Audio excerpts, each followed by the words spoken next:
नमस्कार, सुमन्स किचनमध्ये आपलं स्वागत आहे। आज आपण कांदा लसूण विरहित वेगळ्या साहित्यात कुरकुरीत कॉर्न पकोडा कसा बनवायचा ते पाहणार आहोत। रेसिपीला सुरुवात करण्याआधी तुम्हाला एक निवेदन आहे, अजूनपर्यंत तुम्ही माझ्या चॅनलला सबस्क्राइब केलं नसेल तर सबस्क्राइब जरूर करा आणि रेसिपी आवडली तर रेसिपीला एक लाईक नक्की करा। तर चला रेसिपीला सुरुवात करूया। तर इथे बघा, एक मी स्वीट कॉर्न घेतलेला आहे, मोठं हे कणीस घेतलेलं आहे आणि स्वच्छ करून घेतलेलं आहे। आता ते आपल्याला सुरीने कट करून घ्यायचं आहे। अशा पद्धतीने आपल्याला कट करायचं आहे किंवा तासून घ्यायचं आहे। तर बघा, अशा पद्धतीने आपल्याला कट करायचं, कारण कट केल्याने काय होतं, ज्यावेळेस आपण पकोडे तळतो त्यावेळेस ते फुटून अंगावर उडत नाही, त्यासाठी आपल्याला अशा पद्धतीने कट करून घ्यायचे आहे। तर इथे हे कणीस आपण पूर्णपणे तासून घेतलेलं आहे। आता आपण एका मोठ्या भांड्यामध्ये हे ओतून घ्यायचं आहे।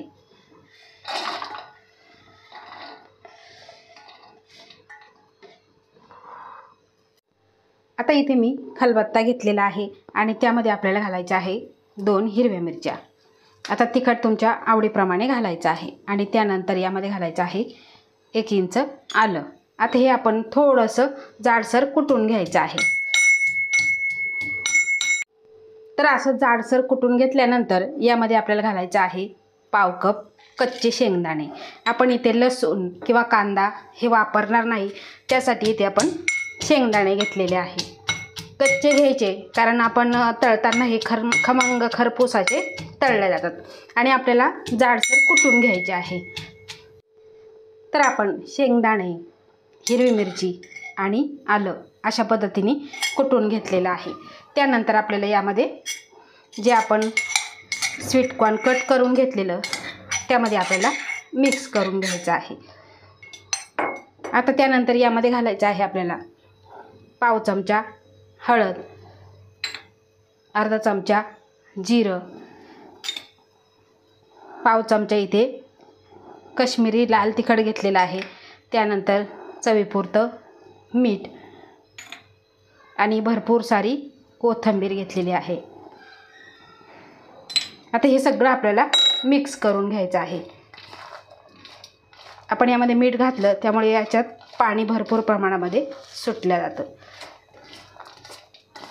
आता यामध्ये घालायचं आहे आपल्याला इथे 2 चमचे तांदळाचं पीठ, 2 चमचे डाळीचं पीठ आणि त्यानंतर चविष्ट लागण्यासाठी इथे मी 2 चमचे नारळाची पावडर घेतलेली आहे, हे तुम्ही जरूर घाला। आता चातुर्मास म्हटलं की कांदा लसूण खात नाही आणि भजी तर खावीशी वाटतात वेगवेगळ्या प्रकारचे, तर त्यासाठी अशी ही पद्धत वापरा। खूप चविष्ट आणि खमंग कुरकुरीत असे हे आपले पकोडे तयार होतात। आता हे सगळं आपण मिक्स करून घेऊ। तर इथे सगळं साहित्य मिक्स करून घेतलेलं आहे आणि यावरती आपल्याला 1 ते 2 चमचे फक्त पाणी घालायचं आहे आणि हे पुन्हा आपल्याला एकजीव करून घ्यायचं आहे। तर इथे पकोड्याचं हे मिश्रण एकजीव करून घेतलेलं आहे आणि छान अशी बाइंडिंग आलेली आहे। आता तुमचं जे मकाचं कणीस आहे ते थोडं जर मोठं असेल तर तुम्हाला यामध्ये पिठाचं प्रमाण हे वाढवावे लागेल। अतिशय छान असे हे आपलं पकोड्याचं मिश्रण तयार झालेलं आहे। आता आपण पकोडे फ्राय करून घेऊ। तर इथे आपले पकोडे तळण्यासाठी तेल गरम झालेलं आहे आणि त्यामध्ये आपल्याला एक एक पकोडा सोडून घ्यायचा आहे।